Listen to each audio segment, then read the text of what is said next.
course, you for all that you're doing. I'm sorry we had to put you through a Pocono race, but you're a trooper.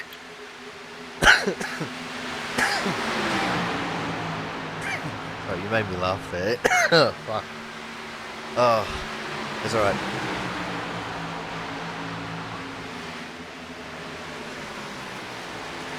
These guys are fighting pretty close right now. 17 of Christian Budd managing to hold on. And now they're going to have to deal with the 38 of Thomas Harmon, who's going to make it 3 wide on the inside. They've gotten the 17 of Christian Budd clear. And now Thomas fighting for the lead, giving a little bit of a bump there to Gerald West. Gerald rolling with the punches. They're going 3 wide again, coming off of turn 4. This can be a little bit of a sticky situation, especially if you're the car in the middle. Gotta make sure you give enough space to both the cars around you. And this is absolutely incredible that these guys are still 3 wide. Oh, and Thomas Harmon has gotten loose. Can he save it? He can. Well done, Thomas Harmon. But that was some incredible racing there on display by those guys. Going as Jonathan Hernandez comes out and takes the lead. Oh, we got lots of stuff going on here. Oh my god, there is death everywhere.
Hello everyone and welcome the Atlanta Motor Speedway for the Gladiator 150. And just got to take that one off. There it is. Yep, so yeah, the Gladiator 150 here at the Atlanta Motor Speedway. And we've already got quite a few cars in practice here tonight.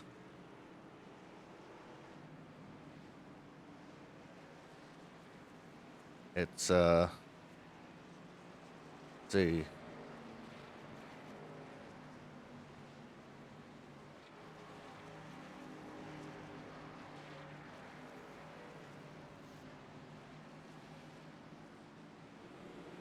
We've got 32 cars by the looks of things at the moment, which is pretty cool. Huge amount of cars on track for the racing action.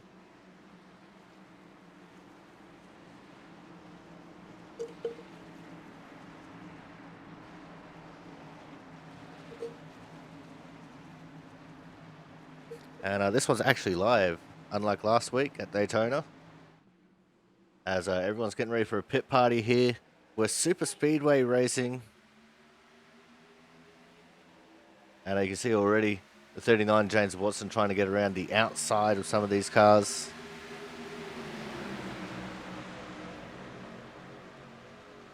He's fallen back into line. We're Super Speedway racing at Atlanta. So these guys are going to be doing all the same things that they did last week at Daytona, with all the bump drafting and trying to stay in a pack. And the three wide moves. Like that one being pulled off. Oh, and it didn't get pulled off. That was Andrew Hennessy there. Tried going up the middle. And what a huge crash site that one is.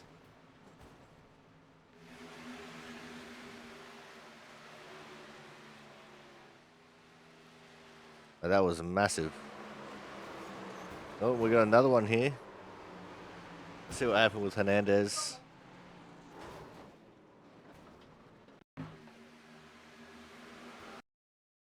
So they start wrecking in front of him. That's Corey Williamson in front of him that started this. And, oh, he tried to go low and just got caught up in it. Shenanigans ensued.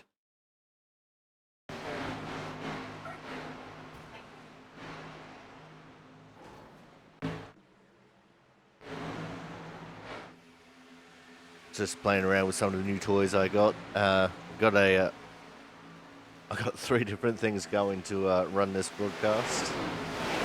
And one of them has the ability to go back in time to look at incidents. So that'll be very handy throughout the race. You won't have to see me physically rewind things. But having a look at our top 32 at the moment, there's Crampton, Perkins, Harmon, Lizelle, Williamson, Watson, Smith, Collins, Marquez, and McCoy as our top 10. We've got Burgess, Lansford, Sanders, Pentacuff, Masia, Murrow, Fallow, Puzakemi, Kraus, and Hernandez as the top 20.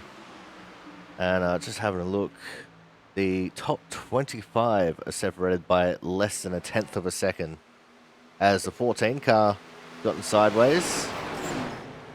Someone else got sideways there too, going to the fence. This is a fairly loose racetrack. You have to lift a little bit to get into the corners so you don't spin out completely. And in some situations, even that's not enough. You can't full throttle after a couple of laps. As they're going 3 wide here along the front straight. Jonathan Hernandez stuck on the outside there. But now he's got the draft. He'll join in on this pack.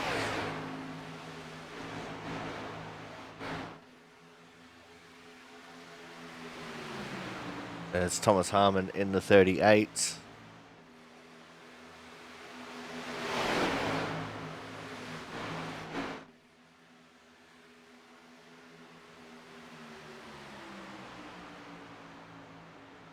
And what's this? This is a pack of 8 that we got here. You can see a little bit of sketchiness to 72, TJ Crampton. One of those experiencing the sketchy nature of this track. As it looks like he's just caught the fence a little bit on the back straight.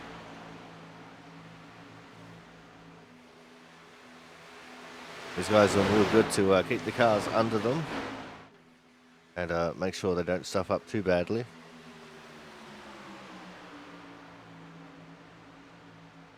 Logan Lansford just moved up into 7th. Oh, and around goes Crampton.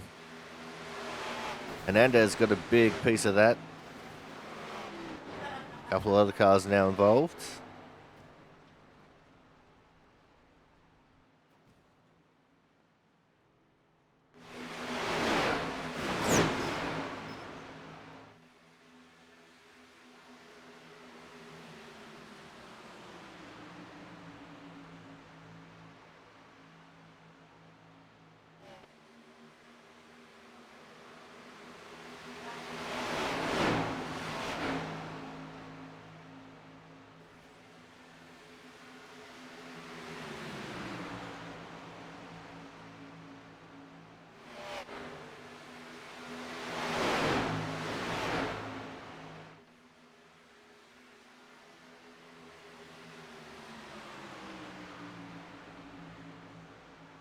But we still got a pack of 7 here. In fact, it's grown to a pack of 7. You see the 05 Scott Ricketts in there, Logan Lansford in the 50. James Watson just caught the fence, he got a little bit loose there. He's going to drop off the back of that pack. There's a 92 Chris Champeau. He's just caught up to this pack as well.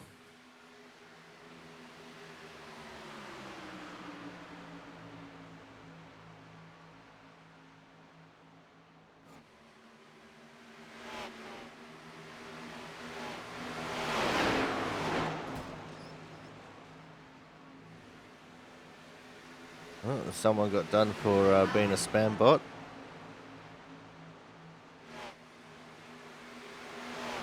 Something's happened with Joe Slammer. Oh, look at that, 4 wide. That didn't work out. That's gone around. Pisakemi's gone around.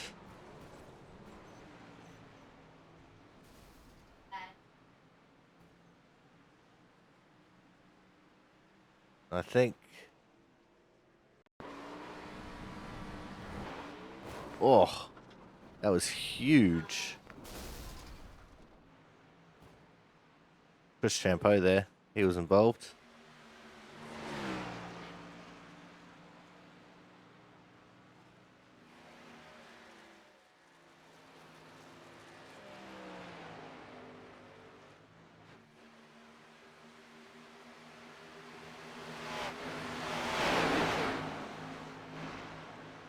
Oh, I saw someone drifting there. See, that just goes to show how loose these cars are around here. Drifting is almost almost a guaranteed thing. Especially if you're not handling the car just fine. Oh, they're 4 wide again. And that didn't work. Around goes the 72. After Matt Burgess got shoved into the fence. 4 cars involved in that one. Scott Ricketts in it. I didn't quite see who the other car there was.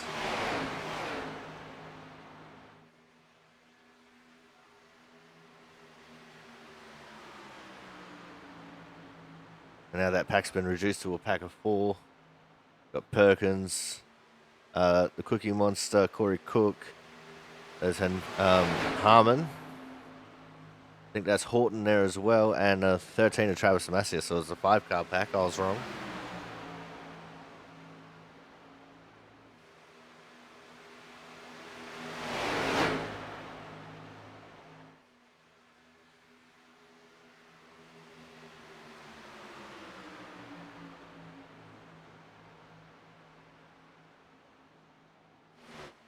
And time is very quickly slipping away from the practice session. Which means these guys are very shortly going to go to qualifying and then into the race.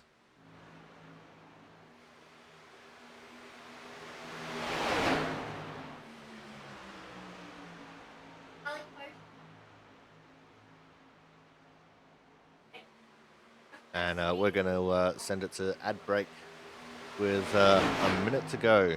So that'll be very shortly. But look at how quickly these guys are going.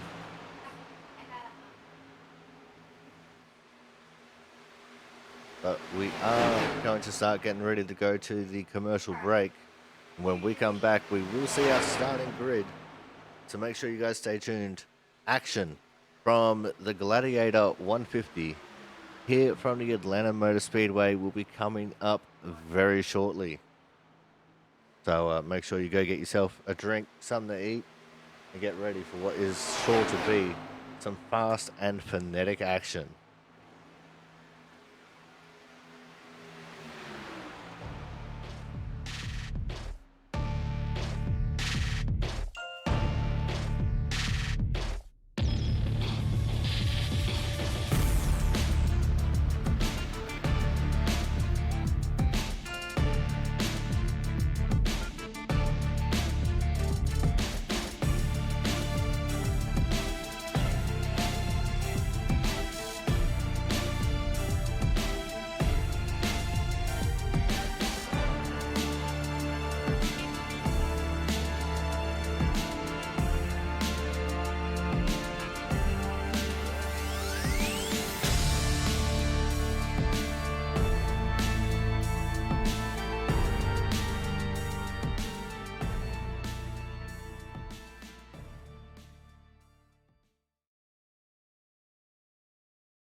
All right, welcome back to the Atlanta Motor Speedway. As you can see, qualifying just about wrapped up.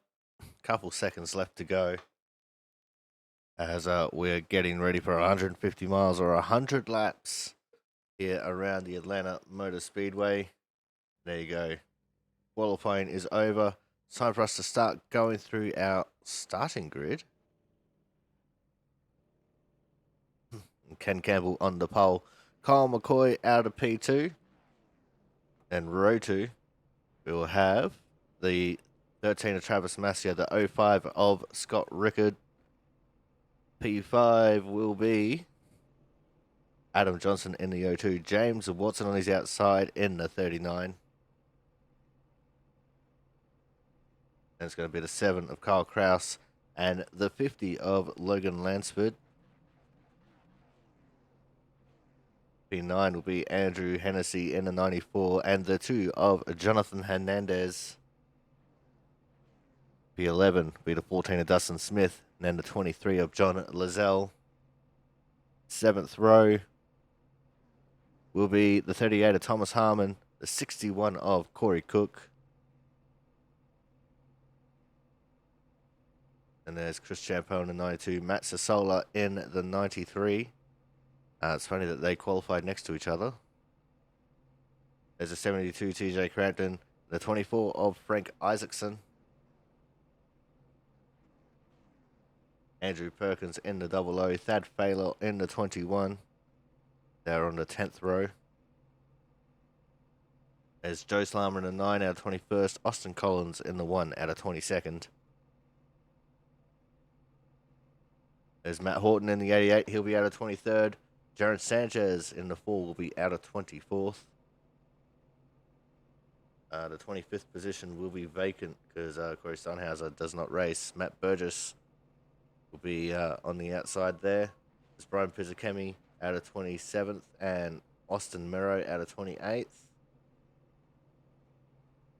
Jonas Marquez in 29th. Jack Saunders in the 30th position. Mark Petzcup out of 31st. Mason Smalley out of 32nd.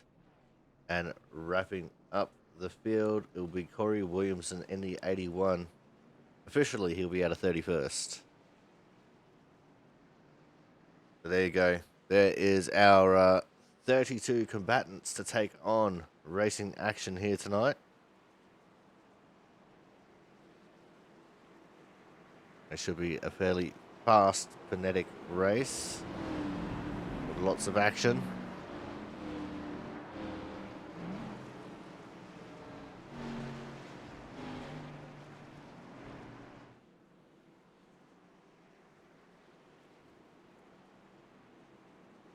As the field comes down the back straight.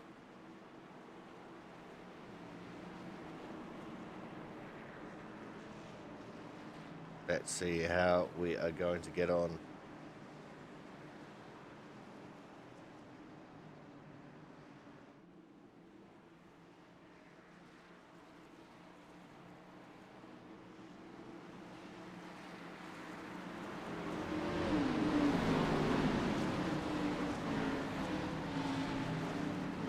Here we go, coming out of turn 4.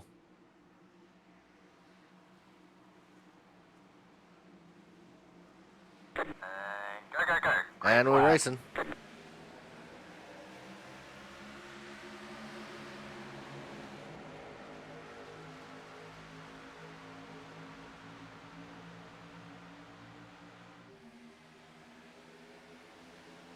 And already still side by side, no one really breaking out in the front pack here.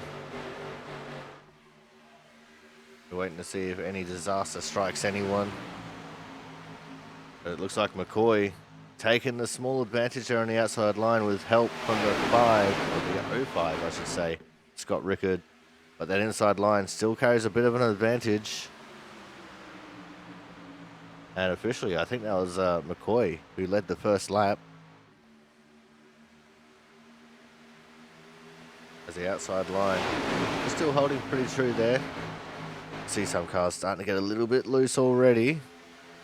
Some of that loosey-goosey feeling starting to catch up to some of these guys. Dustin Smith in the 14. He's well back in the order at the moment, down in 14th.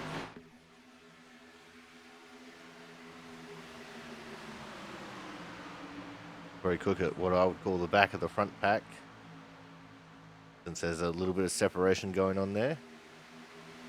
Not much, but it's just enough to call it separation. And now it's gone.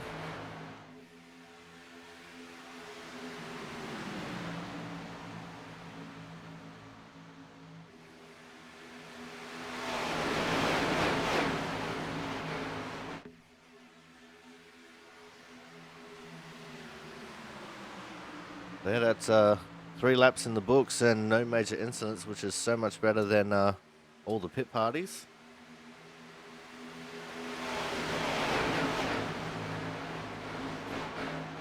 By now in the pit party, we'd have a 15-car melee.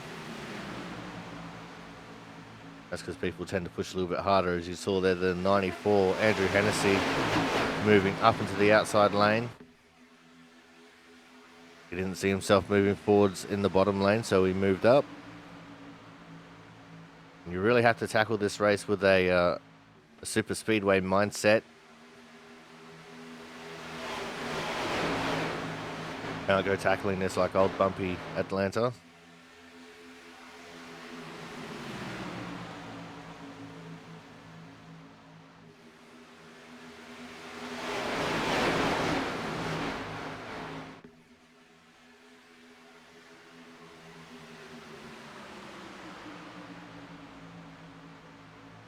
And everyone just treating themselves kind of nicely right now. You see there's a little bit of uneasiness the further back you get in the pack. You know, people just shuffling around a little bit in their lane. But towards the front, Kyle McCoy still just holding on to the advantage.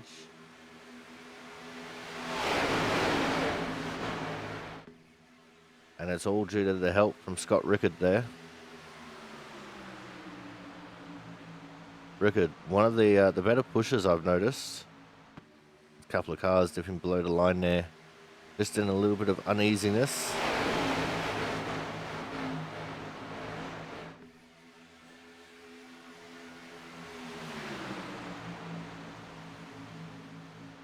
No one's really been able to make any headway yet. It's too early for 3 wide by the looks of things. Everyone's just going to stay pretty settled. Almost a dead heat as they come across the line, but the advantage was still with McCoy in the outside lane.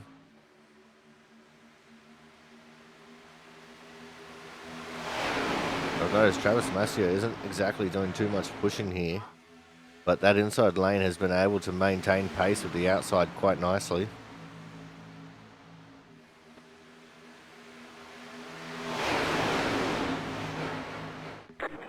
And we have a caution on the track. Looks like it's Austin Merrow in the 28. Let's see what happened to him. Come into turn 3. Oh, and he's had contact with the 81 of Corey Williamson. Williamson went straight up into the fence. Merrow has gone around and double tapped by Williamson.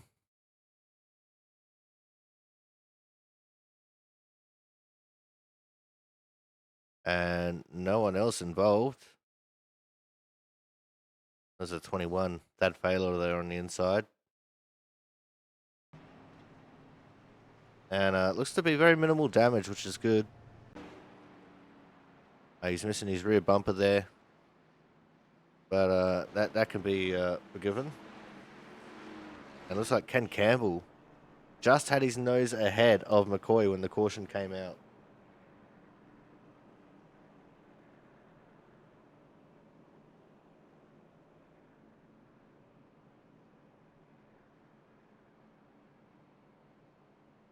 That will be officially our first caution of the race.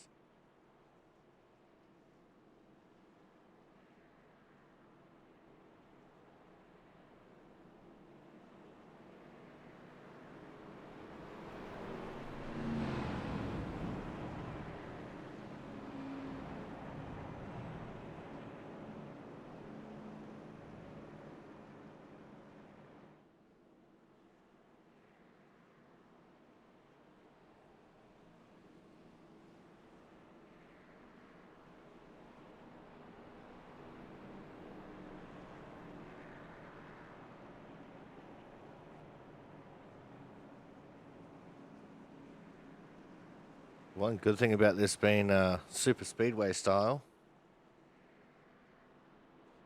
is you'll be able to have short pace laps.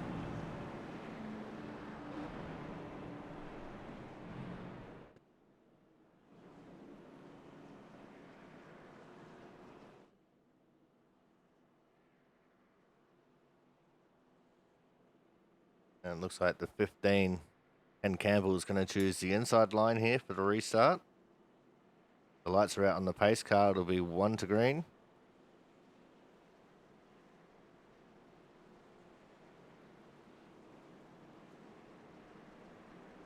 When I say short pace laps, I don't mean they get them done really quickly or they take a shorter version of the track. It's literally the pace laps are cut down to about 3 laps. Everyone pits at the same time. And if you're the lucky dog, you got to hustle.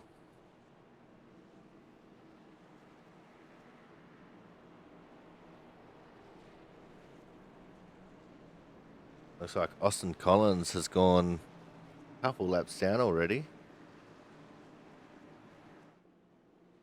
In the 1. Not sure what happened to Austin. But yeah, he's been marked as 3 laps down. Corey Williamson in the pits. He's just about to come out of the pits.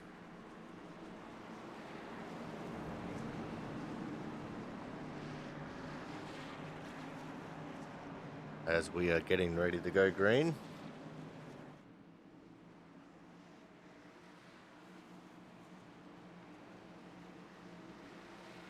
There's Campbell, McCoy, Masia, Rickard, Lansford, Watson, Hernandez, Johnson, Lizelle, and Kraus as your top 10. The pace car is in.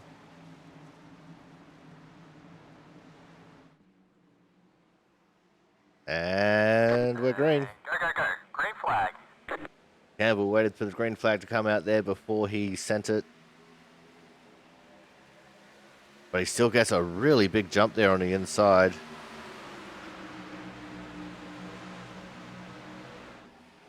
Now he's just got to hope Travis Masia can quickly catch up to his bumper, give him some assistance here on the back straight. But we're going to go have a look through the field here, set the camera to focus on crashes, see if anything happens throughout the pack.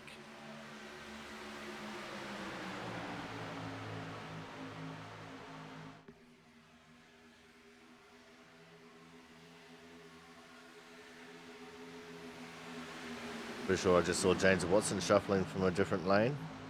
Saying 2 for the 61 of the Cookie Monster, Corey Cook. And look at the big run the outside lane has now.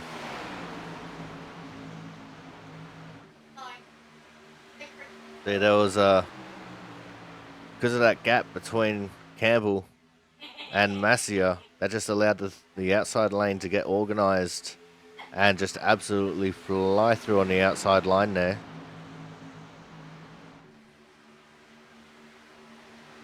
Masia still hasn't really caught up to the bumper of Campbell yet.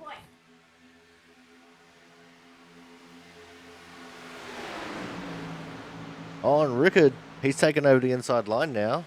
They left McCoy, sorry, with no assistance. And Rickard will officially lead that lap.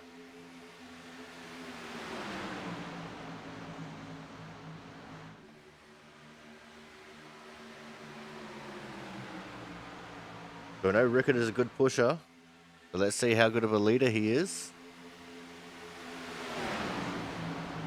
Because we know James Watson is a very good pusher.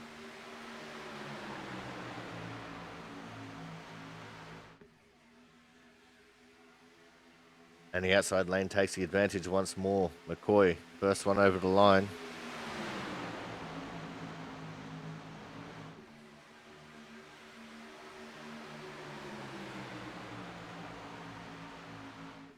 Like a little bit of side drafting going on there as well. See people in the back of this group shuffling from lane to lane.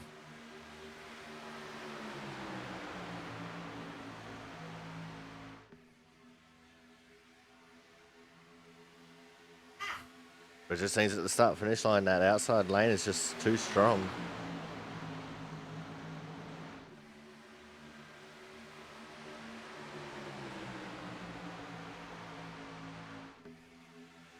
We're only 16 and a half laps into this race. So things can still get a bit chaotic from here. It takes one bad push for it to go from chocolates to boiled lollies.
Oh, and Scott Rickard now moving to the outside lane.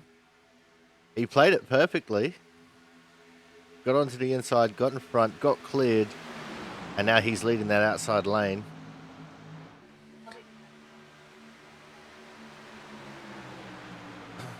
Ken Campbell now coming back up on the inside. I don't think McCoy was prepared for that run that Rickard was going to have there.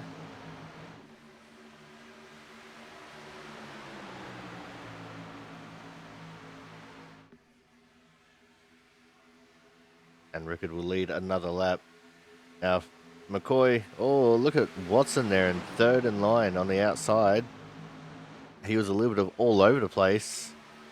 It was just about a three-car draft. That's my one for the broadcast. Oh, they're three wide in the back there. Is that the 61 I saw in the middle? It was Cookie Monster himself.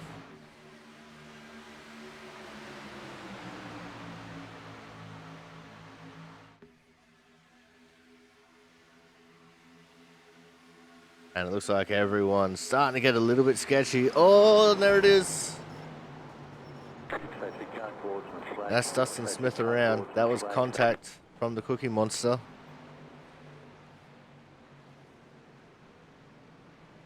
Let's see what happened here in slow-mo.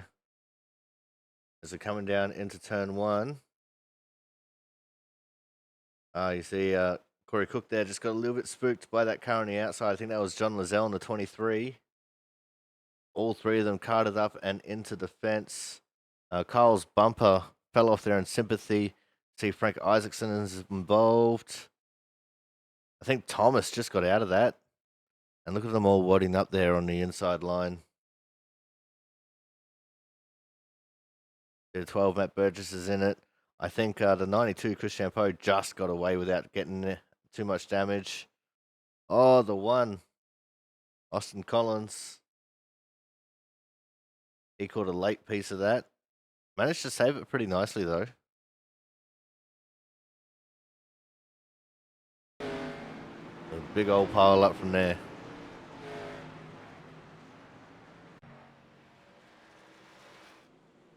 And our leaders are pitting, but we are going to go to a quick commercial break. So when we come back, we're going to see how they're going to come out of the pits. So make sure you guys stay tuned for more action from the Gladiator 150 coming up shortly.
All right, welcome back to the Atlanta Motor Speedway as the field is just getting ready to get the restart here. Kyle McCoy going to be leading the way from Logan Lansford.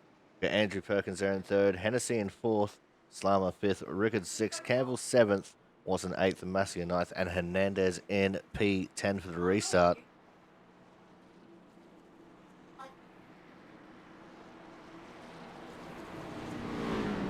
And I reckon we're going to do a special treat here.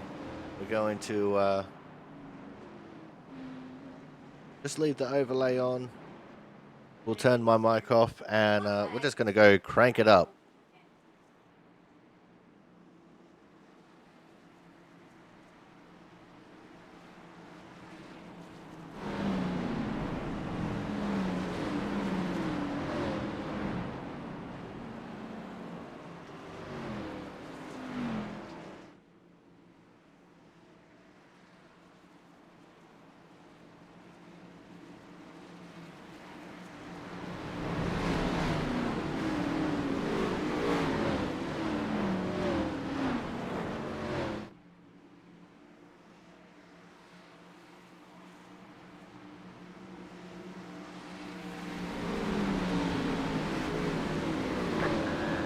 Go. Green flag.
Alrighty. That was a fun little time there with the static cameras around the track. It goes to show the speed these guys carry around this super speedway style track. It's still only a mile and a half, but the way that this track races with the upgrades that they did a couple years ago just really make this into a super speedway. Also saw a few cars in and out of the pits. I can see Williamson's in the pits. Isaacson is still in the pits. And a couple of cars that have gone laps down. Burgess, Cook, Sanders, Smith, Kraus, Petrikov have all gone laps down. And Collins, unfortunately, because he was involved in that incident, he didn't get the lucky dog. So he is still 3 laps down.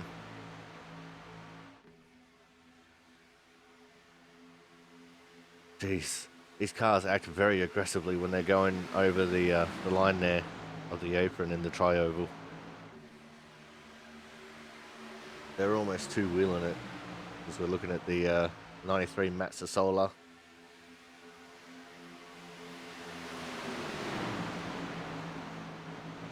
There's Andrew Pizzakemi there as well.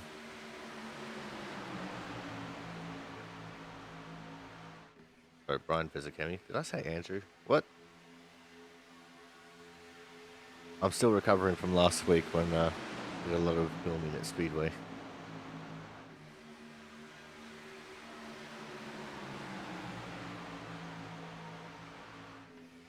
We've got a couple of cars off the pace as well. Lizelle is one of them. He's far off the pack. And then a couple of lap cars. I can see Mark Pentecuff and Dustin Smith, who are off the back of the pack. Oh, Kraus is in the pits.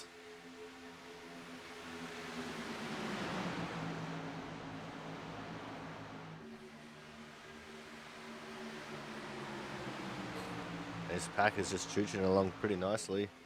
It's McCoy leading the way though in the 16. He chose the inside line for the restart. And he's got Andrew Perkins pushing him. The outside line just doesn't have the same pep in the step that it did when McCoy was leading it. So maybe it's just McCoy is really good at super speedway racing, although Andrew Hennessy, one of the better drivers that we have, and he's looking strong. He's got the big L himself behind him, Logan Lansford. So we're catching up to one of the lapped cars. That's the 14 of Dustin Smith. Dustin very quickly exits stage left, got off the track to allow everyone past.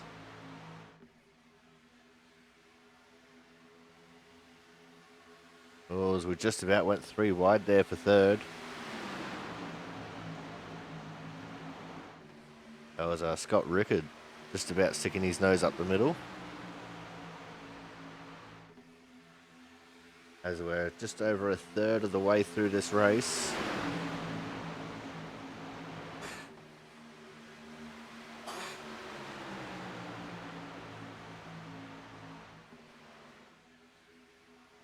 Look at the way that they compress coming into the tri-oval and spread back out again when they're coming back out of it.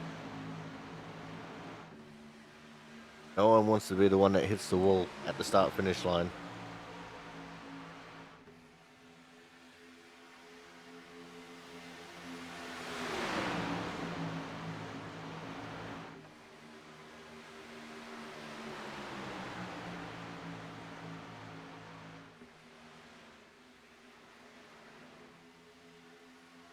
As it looks like this is the point in the run where everyone's going to start getting a little bit more racy.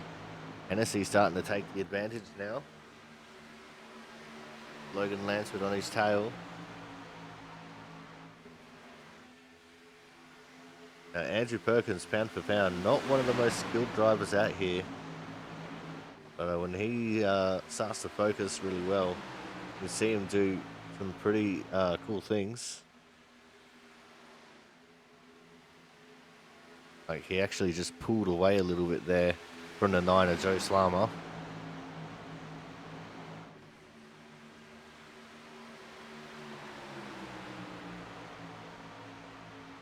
Moved up the track to side draft Hennessy. As the field goes around another one of the lap cars. Wasn't actually sure who that one was. That might have been the Cookie Monster.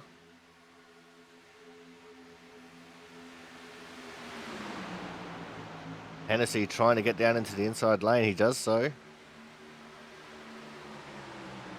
This has opened up things for the Big L and Scott Rickard.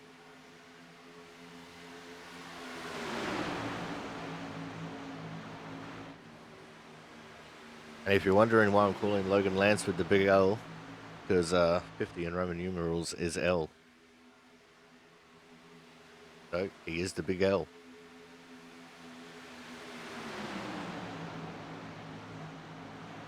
And Logan has one of the better pushers currently behind him in the 05 of Scott Rickard.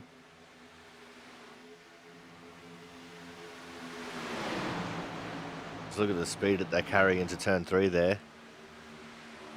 They themselves have almost gotten clear of Andrew Hennessy. And Lansford will lead that lap. Oh, I think Logan got loose there as he dived down to the lower lane. Now this brings the 2 of Jonathan Hernandez up to be the drafting partner. Oh, who's that in the blue car that just smashed the fence? I think that's the 02 Adam Johnson. It is. Just smashed the fence there on the back straight. Lost a lot of momentum. We go back up to the front of the field. Jonathan Hernandez, the only man to do the 30-minute interview, is now pushing the 05 of Scott Rickard. Just ahead of them is the 5 of Mark Pentacuff. Pentacuff is going to go high, allow everyone to get in underneath him. So this is where Disaster can strike. Everyone seems to have navigated him quite nicely so far. And Mark doing his part to just stay out of the way and allow the field through quite nicely.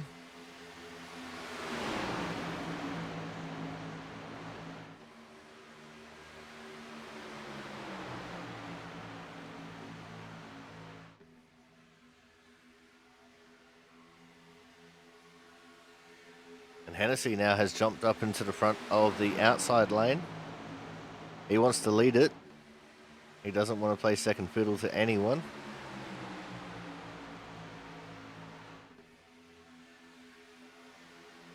This puts Rickard back into a pushing situation.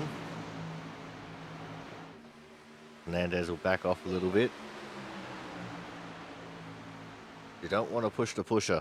That's how things go bad. But you can get really close to them and help them with the pushing.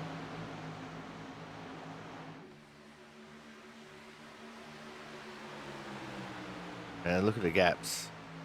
See Rickard right up on the tail of Hennessy. Whereas McCoy was just a little bit off the back of Logan. Oh, and Hennessy's loose. And, oh no. Oh, disaster has struck our leaders. Let's go back and have a look at this in slow-mo.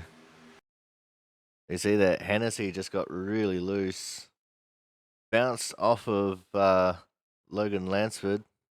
And, oh, just sandwiched the 05 of Scott Rickard into the fence. Rickard up on his side. Everyone diving down to the apron. It looks like most people managing to just drift it a little bit and save it. Oh, but that's disaster for both Rickard and Hennessy.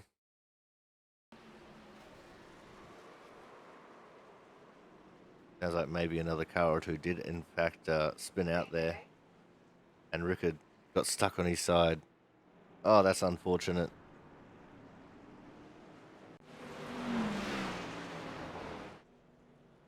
We've got another round of pit stops as we are just about halfway into this race. We should be seeing just about everyone in the pits.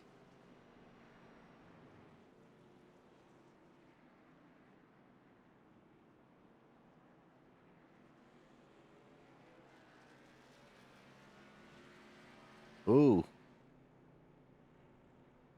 I just saw someone with a 3 coming out of the pit lane first.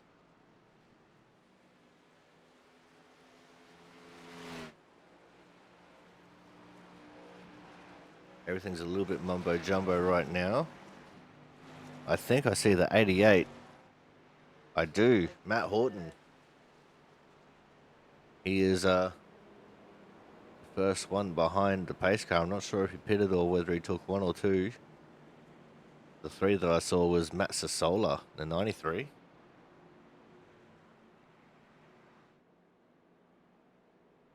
So let's see how this is going to shake things out.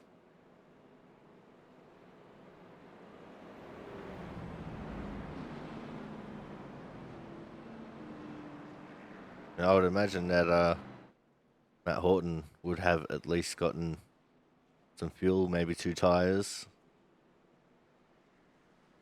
I don't think he pitted on that first caution.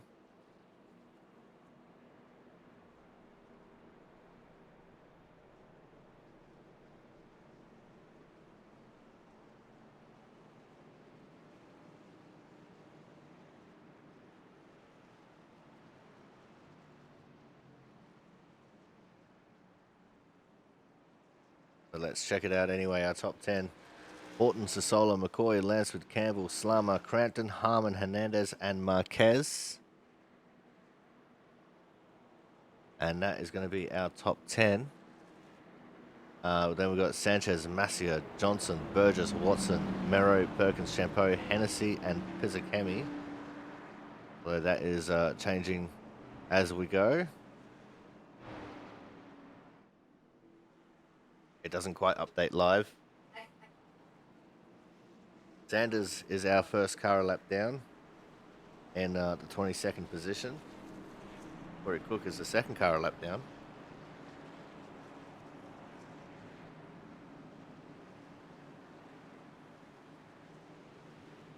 But here we go for the restart now.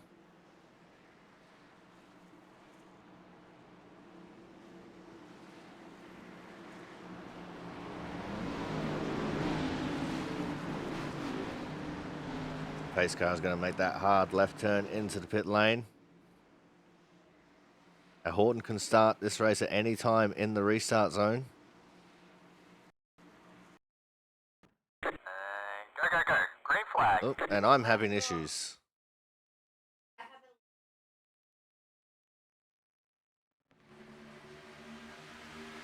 There we go, we're back underway.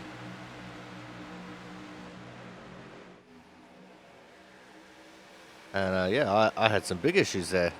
That was not good. A couple of cars pulling out of the draft, going to the back of the pack.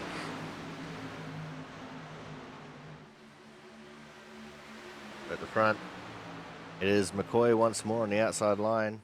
Matt Sassola is the one in behind him. On the inside line, there's Ken Campbell trying to give the push to Matt Horton. During the Cookie Cutter Winter Series, Horton did not have the best of times. He's pulled out a line here. He's going to drop to the back.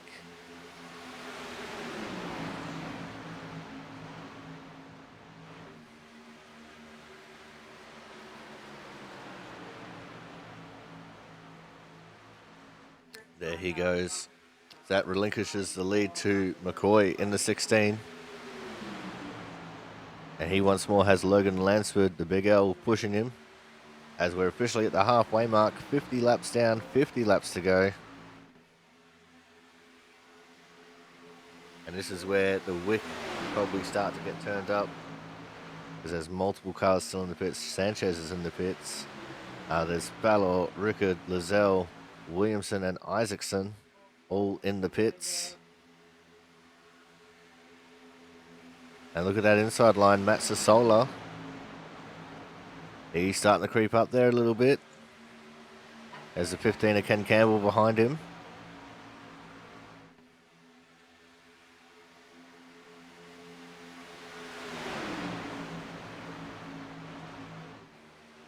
Question will be if Sassola has the nerve to hold it.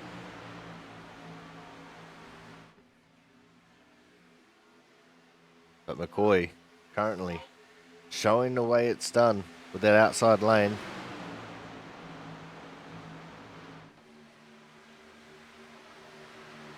As I think that was the 4 of Sanchez just coming out of the pits. He's gone 2 laps down. I don't think McCoy will want to give up this outside lane, even with it only having 4 cars in it.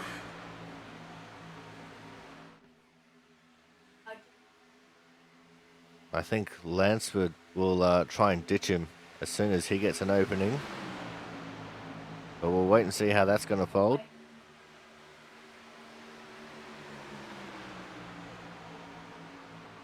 They come onto the back straight. Everyone behind this front pack is single filed out. They're just taking it easy, waiting for the next crash to happen, I assume. As Perkins has come into the pits.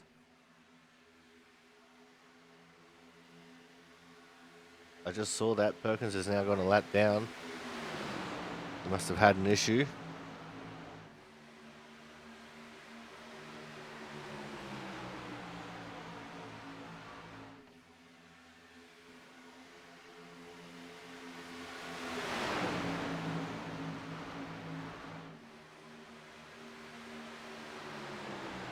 Now side by side are McCoy and Sasola. McCoy still taking the advantage on the outside lane. It was just about a dead heat when they hit the start-finish line.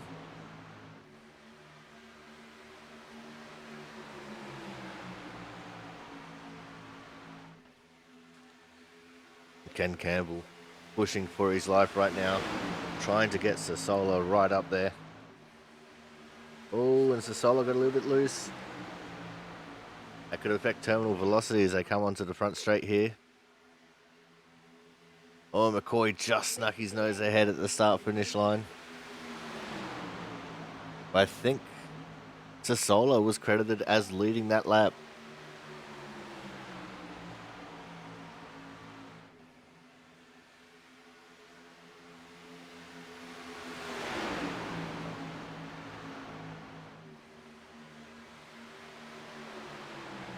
That is going to be a bonus point for Sasola. McCoy immediately takes the lead back once more. And this is a very intense game of chess at the front of this field right now. It's all about trying to psych your opponent out and have the help from your pawn behind you, trying to push you forward.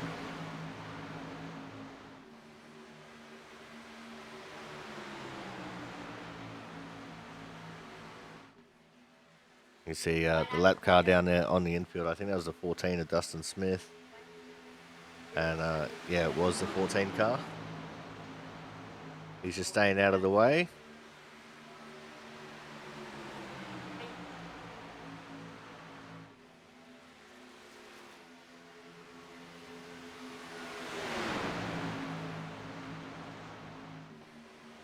As we're almost at 40 laps to go.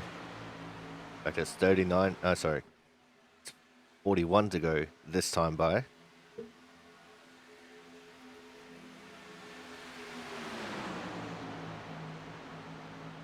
Another car down on the apron. I think that's the 92 of Chris Champeau. Chris not having a good run in this one. An unfortunate victim of circumstance with his incident.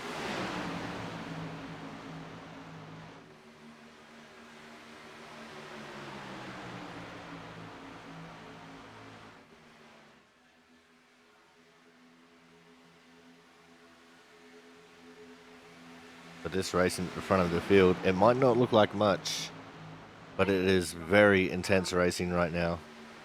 Especially with how on knife edge these cars are going around this track. It's so easy to get loose and spin out. We saw it with our leaders, with Andrew Hennessy and Scott Rickard. Just one small jerk of the wheel in the wrong direction and around you will go.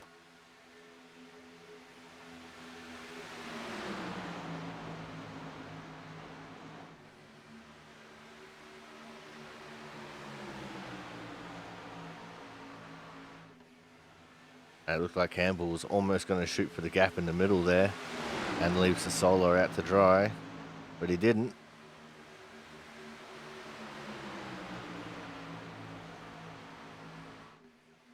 He could have also just been doing it in a way to get some coolness onto his nose, cool down the engine a little bit, probably running it a little bit hot. He's been right up on the bumper of Sasola the entire time since Horton jumped back into the back of the pack.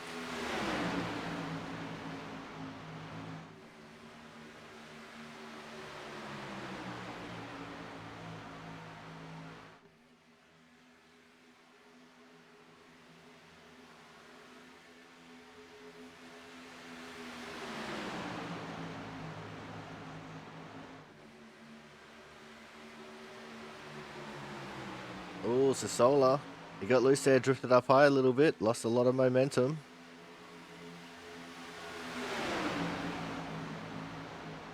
As everyone's starting to catch up to John Lozelle, who's down there on the apron, staying out of the way. Lozelle, who was 9 laps down.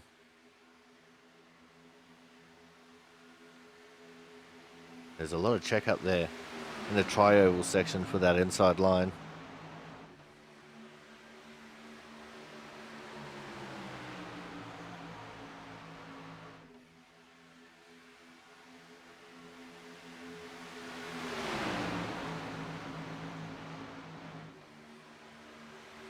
I'm going to set the camera to focus on crashes. See where we end up. We're on the 78 there now, the 02 Adam Johnson. These guys in the mid-pack, they're just holding on for dear life.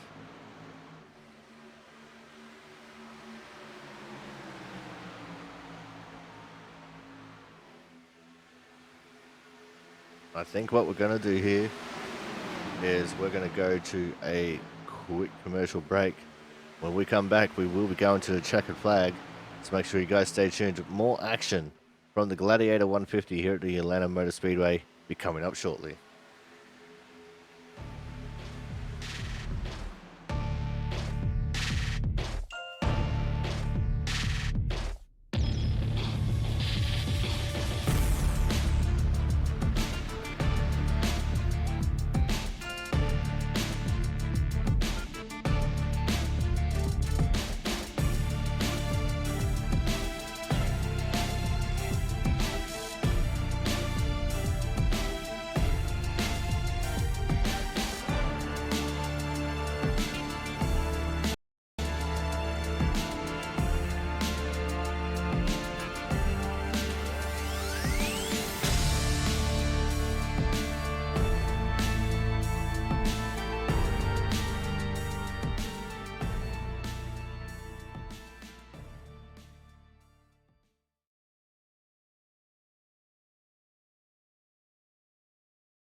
Welcome back to the Gladiator 150 here from the Atlanta Motor Speedway. And we're looking at the back of Matt Sasola's car while looking at the top 10. And you can see the top 10 largely unchanged. As we're about to get up close and personal. Oh! Sasola's going around. We were on board with him when that happened. He just got loose and around he went. But luckily able to save it and keep going. And just like that, he's dropped down to 16th. Let's get back up to the front of the field. Unfortunately, that hindered Ken Campbell as well. But what that has done is that's shaken things up a bit here. Oh, that's the wrong button. That one's the right button. Joe Slama officially led that lap. He's got help from Jonathan Hernandez and Ken Campbell. And Hernandez and Slama have taken the lead and both cleared the outside lane. Outside lane with Kyle McCoy starting to come back now as things are starting to heat up.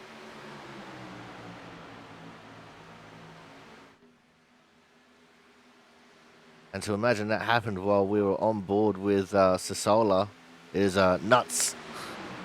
Stroke of luck, one would say.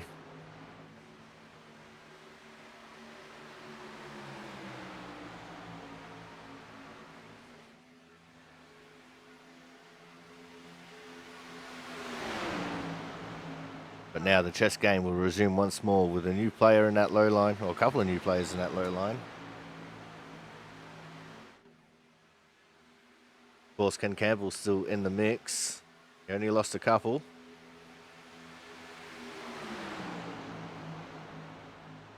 And Slama and Hernandez is a really good combination, especially for leading that inside lane. And having Ken Campbell then as the third will definitely be benefiting them more than anything. Because the closer Campbell can get to the two of Hernandez without touching him, the better. Means Hernandez will be able to carry more speed for bumping Slama with, especially on the back straight.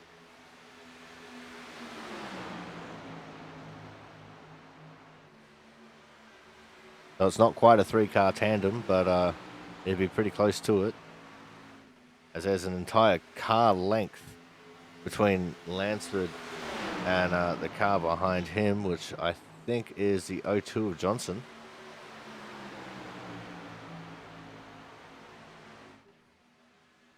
The 72 TJ Crampton, fourth in line on the inside. We haven't been able to talk about him. Oh, there's another incident on the track. The caution has come out. I'm not sure who for. See, there's an incident marker from Mark Pentacuff. Let's check this out. Oh, Pentacuff coming out of the pits, slipping and sliding, dipping and diving. I don't think he was the cause of the incident, though.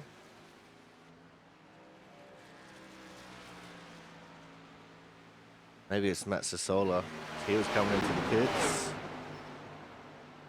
Oh, it was Sassola, and not by any fault of his own. Let's take this back again. So 25 car there. Got super sideways, come down the track and into the right front of Sassola. So as if Sassola couldn't catch a break, it's even more so now. Unfortunately, Jack Sanders has brought out the caution. And TJ Crampton has somehow come out of all of this with the lead.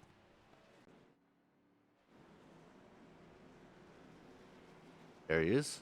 Or at least he was scored as the leader on the timing board there. It says now that it was the 9 of Slama.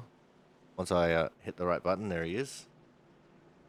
And we have the race off of pit road once more.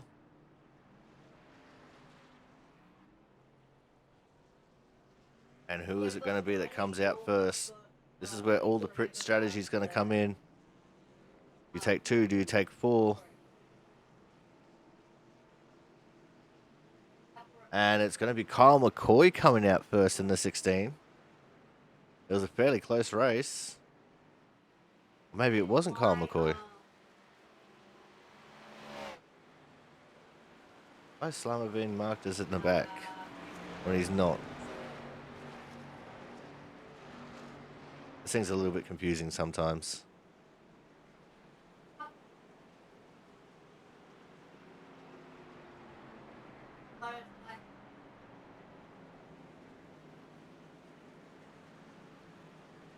The Slama has been marked down as 11th. I think that's because his pit box is before the start-finish line.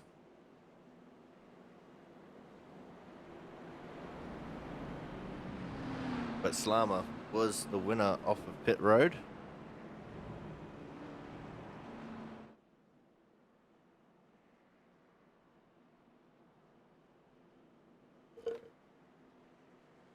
And Kyle McCoy came out second. We'll get an updated standings here when they start coming across the start-finish line. And Corey Cook, I think, was our lucky dog wave around there.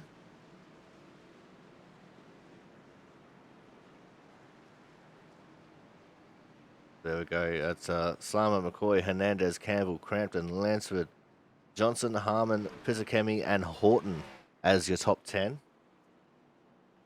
And Masia, Marquez, Mero, Smalley, Burgess, Sassola, Cook as the rest of your lead lap cars down to 18th. Watson is 1 lap down with Sanchez. Then we've got Sanders, Champo, and Pentacuff 2 laps down. Austin Collins looks like he's officially out of the race. Smith's in the pits. Lozelle is 9 laps down. Perkins 10, Kraus 15. Rickard is 22 down. Fowler is out. Corey Williamson still in the pits, and Frank Isaacson 54 laps down.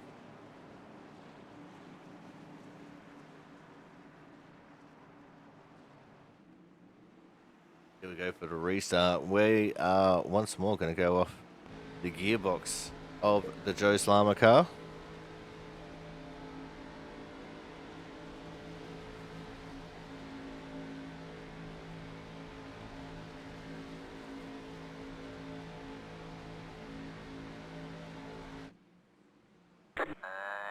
Go. Green flag. That didn't quite work out.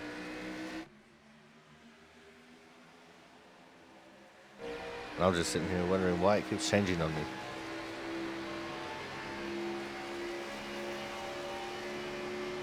We're going to get right up close and personal with the Chevy Camaro of Jonathan Hernandez.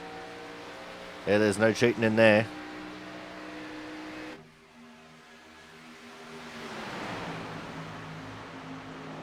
Look at the run they've got. They both completely cleared McCoy, leading the outside lane. There's the 72 of TJ Crampton. He's up there in 5th.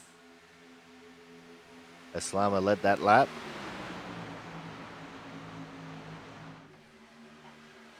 And this is where everyone's really going to start digging in deep. As when we get to the start-finish line, there's only going to be 20 laps left in this race.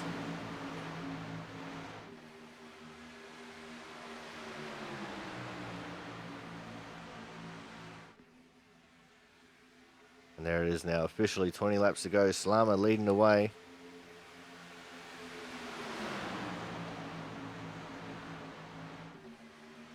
I do believe we are running stages as well this season. Not sure where the stage is. We don't have a caution for it. A running stage break. Now that outside lane starting to take the advantage. The 15, Ken Campbell, really pushing on the back of the 16 of McCoy. You got Thomas Harmon in the outside lane as well as Brian Pizzakemi.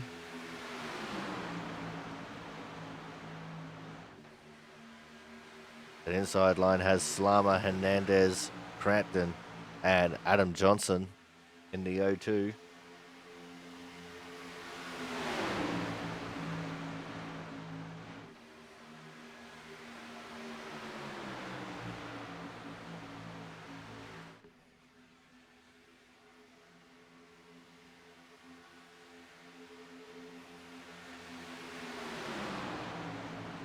As officially that time at the line, it was McCoy who led it. You see all the shuffling already going on in the back.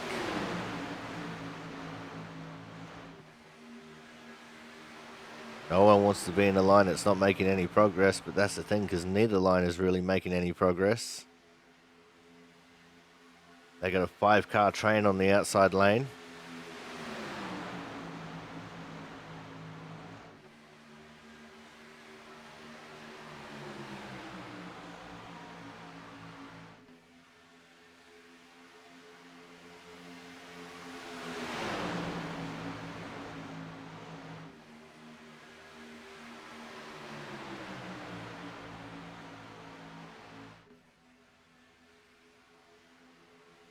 Now it's 16 laps to go.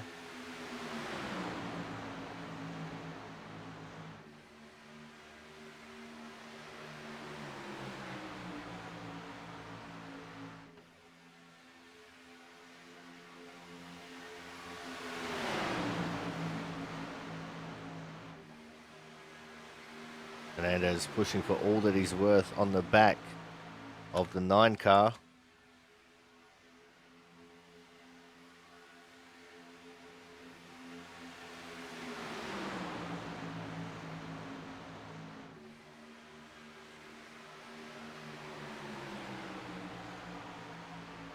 And it looks like Hernandez is doing a real good job here. He was actually clear of McCoy for a brief second. As McCoy and Campbell starting to draw that back a little bit.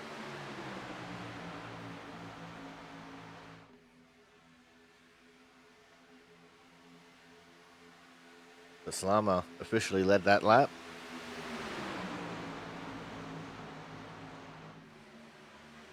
Crampton in the 72. He's a real good third car to have in the line. And he'll be doing everything he can to assist Hernandez with the pushing of Slama.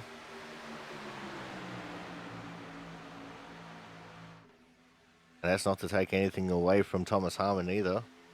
As Slama once again leads the lap. He led that one by a 10th.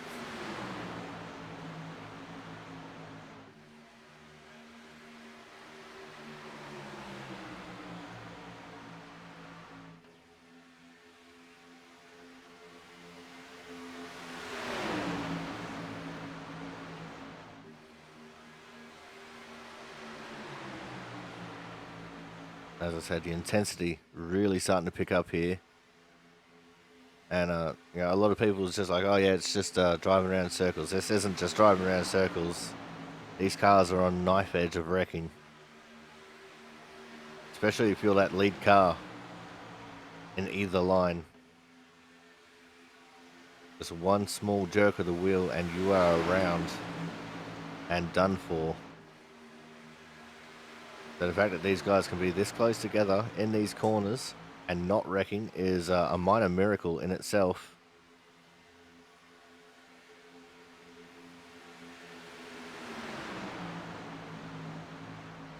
And then when you add in the actual pushing on top of it, because having someone right up behind you like that naturally makes a car looser, takes the air off your spoiler.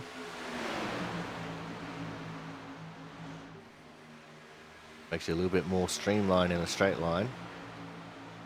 It also makes things a little bit more sketchy in the corners.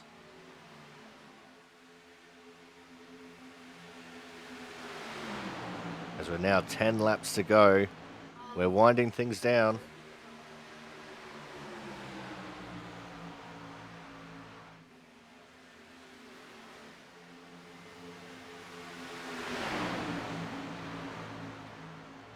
As they get around the 14 of Dustin Smith down on the apron once more.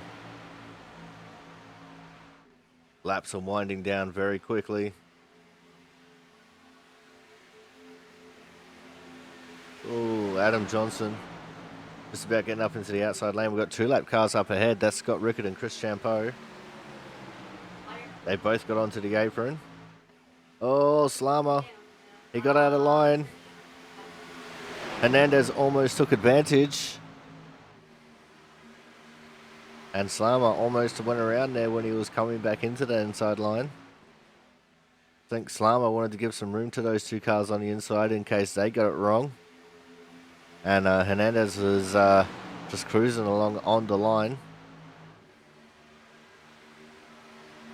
This is where things could get very easily very messy, especially in this front pack. Because everyone in this front pack wants to win. Second sucks. Just remember that. Second place sucks. Especially when you're trying so hard. But that's also where mistakes can happen. One bad bump, and you could not just ruin your race in the car that you're bumping's race, but you could probably ruin just about this entire pack with one bad bump. Pizzakemi, you can see him just eyeing off that middle lane there for a second. He would be crazy enough to do it too. As now we're going to have 6 laps to go.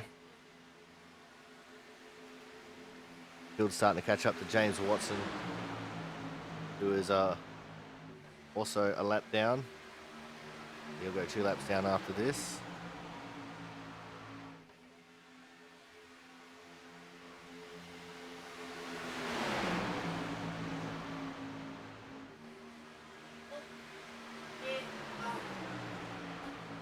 As they come to the line, it'll be 5 to go.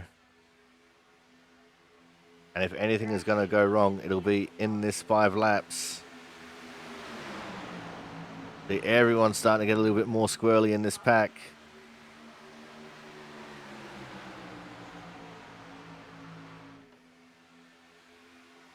Everyone moving around everywhere. The pushing cars, they're no longer trying to grasp for air. Their only focus right now is just trying to push the car ahead of them, far enough ahead of the line on their opposite side that they can take advantage of it. Someone in the background just clobbered the fence in the middle of the front straight. Oh, and loose was Hernandez. He's going to start getting shuffled back here, and unfortunately this means Slama has lost his drafting help. Hernandez in no man's zone, stuck in the middle. And McCoy getting down into the inside lane. Lansford is in the fence. McCoy now has the pick of the lanes. He could go anywhere he wants. And he's now stuck to the inside as Campbell's coming around the outside with help from Thomas Harmon. And Hernandez is right behind Harmon.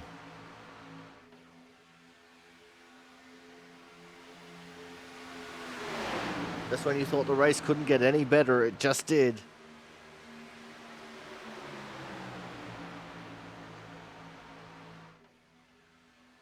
We're going to have just 2 to go this time. So if we get a crash on this lap, we will go into overtime. If we do not, then we will go to the checkered flag. It's now a drag race between McCoy and Campbell. The 15 and the 16. They come through turns 3 and 4 for the penultimate time. I think that's Andrew Perkins that I saw getting into the fence. White flag, last lap, last chance to win it or wear it. And there is no chance of us getting that caution now. So any crashes that will happen on this lap will be subject to admin review post-race. McCoy with the advantage. Oh, McCoy almost went up to block. Slammer in the middle. Oh, and there it is. The big one has occurred behind these guys. But Kyle McCoy going to take home the win. Slammer second, Campbell third. And they're wrecking post-race.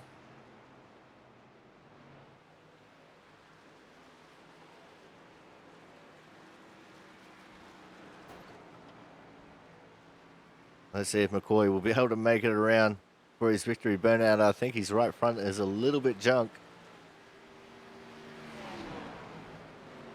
As we're just waiting on everyone to finish.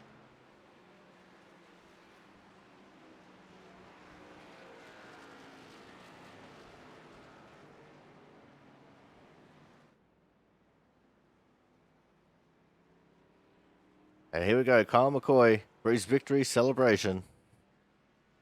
And while he's doing it, we'll probably actually also get... There it is.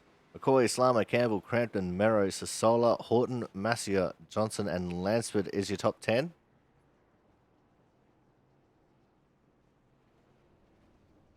We've got Burgess, Hernandez, Harmon, Hennessy, Marquez, Cook, Smalley, Pizzakemi, Sanchez, and Watson in your 20. We'll go through the rest of the field to see the burnouts going on there in the background. Multiple cars doing burnouts. But Kyle McCoy is the only one that matters in this situation. But let's see if we can go back and have a look at what happened back here. Oh, so the crash is well and truly underway there already. So that was the O'Toole Johnson. I think he just got loose and came up. And just look at the pile up. Oh, wow. Almost everyone involved. As the standings there starting to freak out a little bit. We'll turn them off. Oh, it's just an absolute melee there at the end.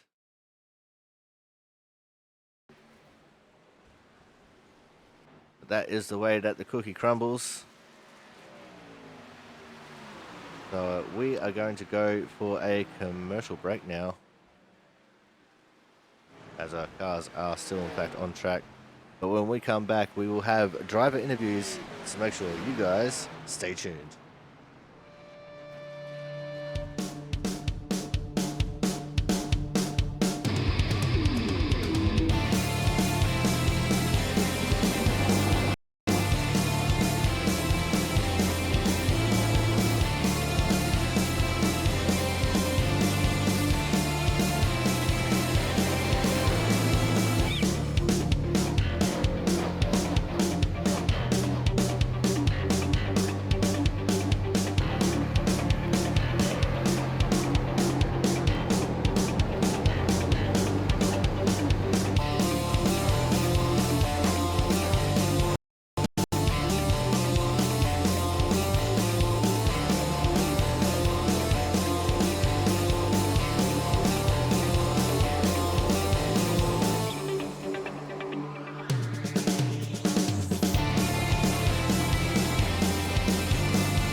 All right, welcome back, everyone. It is time for our Autism Awareness Hard Charger Award.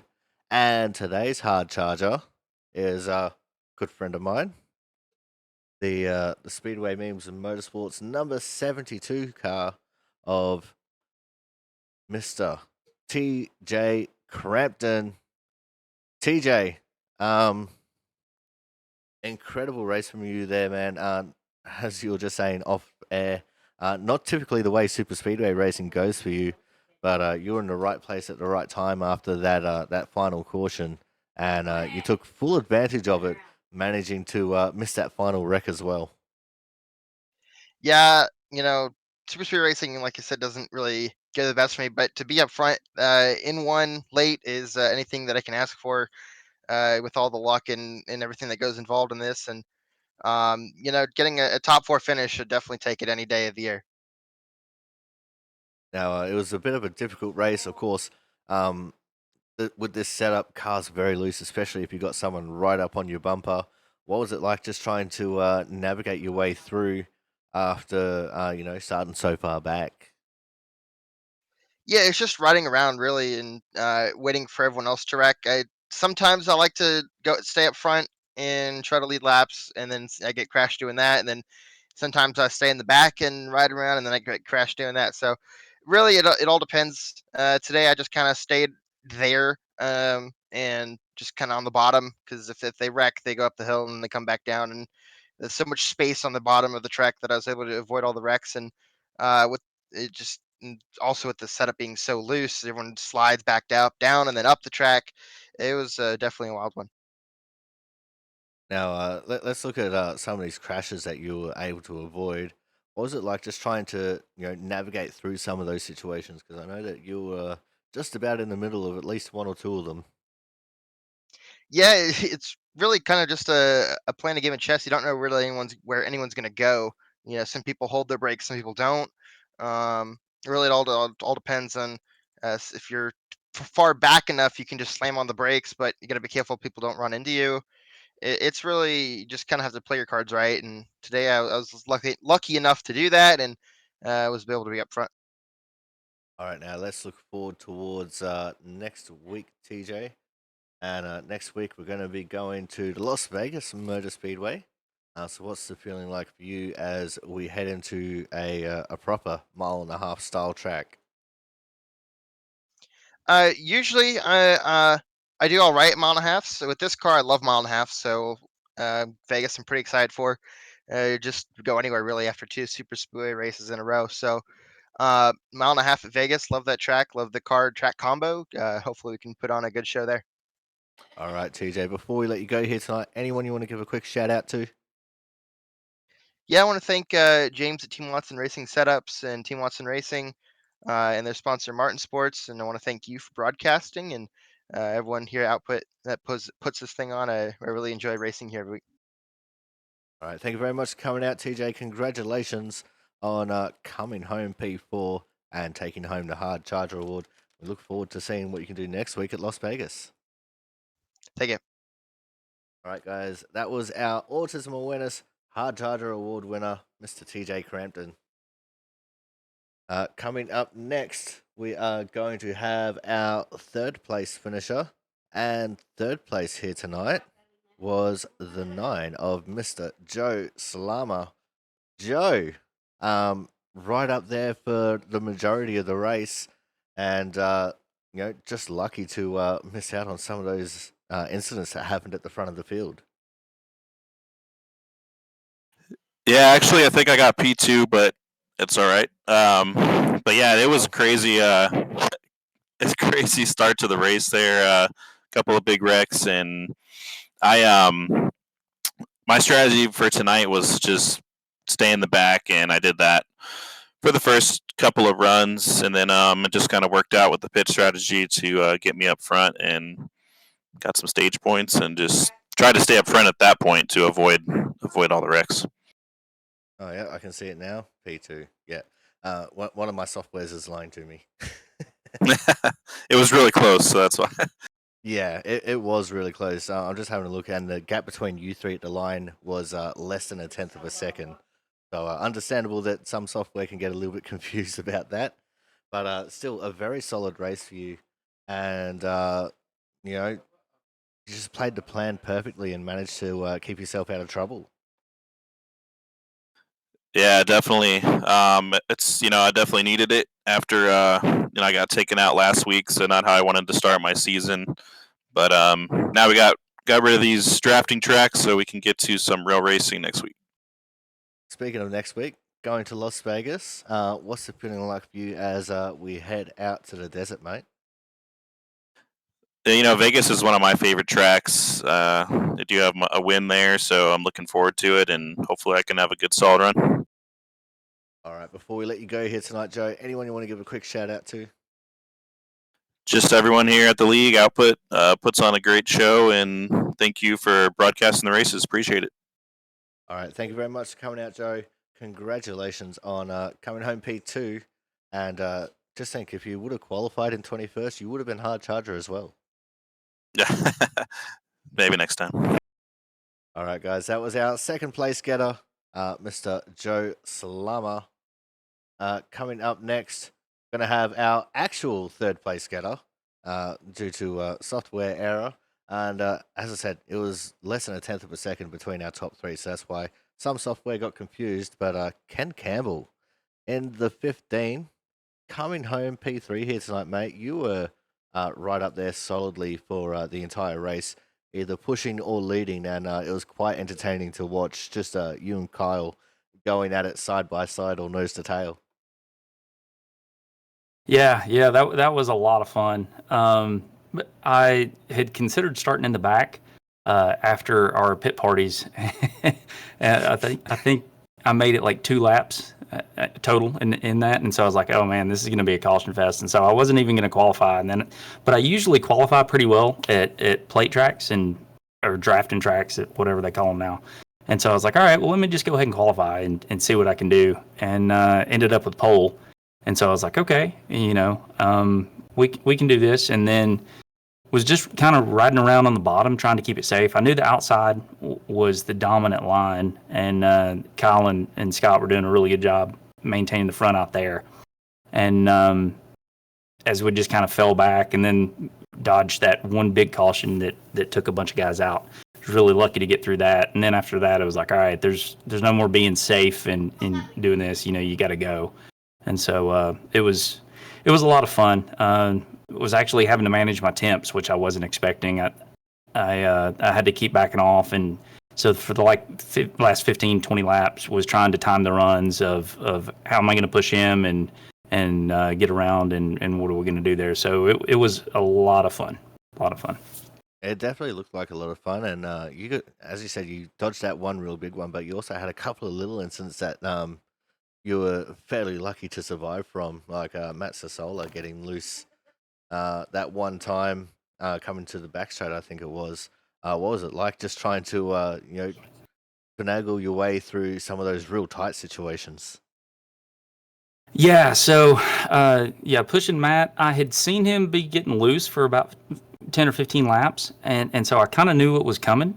But what people had been doing earlier was when they would get loose, they would overcorrect really quickly and shoot up the track. And so I was actually expecting him to get loose and then overcorrect, and I was going to dive under him. And so when I first saw him start to get loose, I was backing up as much as I could, getting ready to go low. And then I was like, oh, he's saving it. He's not overcorrecting. So I had to shift and go high. And at that part of the track, especially, once you change and you want to start going a little bit high, it seems to just really get loose on you. And so I was lucky to keep up the momentum that I did. He did a hell of a job saving it after doing that, and everybody just kind of settled in, and then we were able to go. But saw it coming, and had a plan, and then of course the plan didn't work out, and we had to do something else anyway. So. All right, now let's look forward towards next week, where we're going to be going to Las Vegas. What's the feeling like for you as we head out to Nevada? I like Vegas. I like all the mile and a halves. Vegas especially. Having to deal with the bumps in 1 and 2 is interesting. And you can definitely get some multi-groove going in 3 and 4 and as well. And it eats tires, right? And I think all the drivers like tracks that eat tires because we feel like it puts it more in our control. And so, yeah, really looking forward to Vegas next week. All right, Ken, before we let you go here tonight, anyone you want to give a quick shout out to? Yeah, as always, first and foremost, my wife, Casey, and my kids, supporting everything that I do. All the drivers and in the league. It's really competitive racing, clean for the most part. I mean, all the wrecks are people, racing hard, not doing dumb stuff, and so that's going to happen. But appreciate everybody showing up and racing hard. I will say that the cars, after about 20 laps, they got pretty loose and got bad. They would have done a lot better if they had a setup from Team Watson Racing setup. Use Wattsman 39 for 10% off. But yeah, just everybody here in the league and you up in the booth. Oh, I just love the not so subtle plug for Watson. Great supporter of the league is Team Watson Racing, and when they do provide setups, we're ever so glad to have them. But thank you for your time, Ken, and we look forward to seeing what you can do next week in Vegas. All right, appreciate it. All right, guys, that was our third place getter, the 15er Ken Campbell. And now we'll switch things up and we'll go to our winner here tonight. And what a glorious win it was. He was up the front the entire time, just absolutely trying to get that outside lane going. Of course, it is the 16 of Kyle McCoy. Kyle, you dug and you dug and you dug, and you finally prevailed with that outside line. Although a couple of times throughout the race, it looked like the inside line was probably going to take the advantage. Yeah, it was a really interesting race. Yeah, I felt like the outside kind of could maintain control at least of your own your own destiny a little bit. But yeah, that last run I really couldn't keep up with the bottom. Kind of tried to just hold down and make sure that the second car couldn't clear me and start, making those moves. So I'm glad it worked out, but I did have to kind of scrap and claw to get that bottom there at the end. Now, of course, with this being a super speedway race, there was a couple of incidents throughout the race, and you got very lucky on a couple of them as well. What was it like just trying to manage things while maintaining that lead on the outside line the way you were for the majority of the race? Yeah, to win one of these races, you gotta be more than a little lucky for sure. Couple times, yeah, there were a couple guys that got loose. Just happened to kind of be not in my lane, right? But I was trying to give some room to those guys on the inside for sure. Once I knew the tires were starting to fall off, make sure that if they were going to overcorrect, maybe I had enough space between their front bumper and my back bumper to kind of miss that stuff. But for the most part, yeah, you nailed it on the head. I mean, you just got to get lucky to win a couple of these things, and the incidents were kind of in the opposite lane, and I got lucky on that part and just tried to keep my nose clean, and lucky we got to the end. All right, now let's talk about just the myriad of different drafting partners you had, because you were leading that outside lane for so long. People coming and going and coming and going. What was it like just trying to adapt to everyone's different styles of pushing? Yeah. I don't know a ton of the guys that race in here. I know Ken and I know Scott, who were a couple of my pushing partners, and I felt pretty comfortable with them. Scott was extremely aggressive, but I'm used to that with him. We work pretty well together, and we kind of led the race for that first stint until he got caught up in that crash. And Ken there at the end, really good pusher. He said he was getting hot, and it's hard when he just can't get any closer than that. So. It was really interesting trying to work with him, trying to make sure that I didn't let him get too hot, but we didn't totally lose totally let the bottom line get away. So kind of trying to manage that was a challenge for sure. You play these races corner by corner, right? So you go in based on whether you're at the door of the guy in the lead or at the door of the guy in second. You either got to push or you got to kind of lay off and make sure that when you get those times to cool engines and stuff like that, you take them and use them wisely. The high racing is always a game of inches, so it's still the case. All right, now let's look forward towards next week. We're going to be going to Vegas. So what's the feeling like for you as we head to the City of Sin? I love Vegas. I think I love it the least in this car, so it's going to be interesting to see how I run. I really don't know what to expect. It should be fun. We finally get away from some of these drafting tracks. I've managed to survive with my points intact, I think. So I'm ready to get to some tracks where you can get away from everybody else. So I'm excited. It's gonna be fun. That's a good track. The schedule coming up is gonna be really fun. I think we got Vegas and Phoenix and maybe a road course on there coming up soon. So I'm really excited. All right, man. Before we let you go here tonight, anyone want to give a quick shout out to? Yeah, shout out to my pushers tonight, Scott and Ken, and I think Logan was back there for a while. Hope I'm not leaving anybody out, but I think that was pretty much it. Shout out to you for putting on a broadcast. I'm gonna have a fun time going back and watching that. I think the finish was pretty close. I tried not to let Joe get there, but he made a great move, crossed me over. I thought he had it for sure. So shout out to you for putting this on, and shout out to everybody that puts the league on. It was a really fun race. I would have expected this to be a parking lot, and it wasn't. So we're really excited to come out of here with a win, and we'll see you next week. Yeah, margin of victory was less than a tenth of a second. Less than a tenth separating all you guys in the top three. Yeah, that sounds about right. That's always what this comes down to. But anyway, mate, thank you very much for coming out. Congratulations on taking home your first win here with the Output Racing League. Look forward to seeing what you can do next week when we head to Las Vegas. Appreciate it, man. Thanks for putting this on. I really appreciate it. All right, guys, that was tonight's winner, first time winner, the 16 of Mr. Kyle McCoy. And that is going to wrap things up for us here. Thank you all so much for coming out and enjoying the show, even with a couple of little technical hitches here and there. But yeah, that's all a part of live broadcasting. But until next week, I've been your commentator, the Aussie Sim commentator. We'll see you guys in Vegas.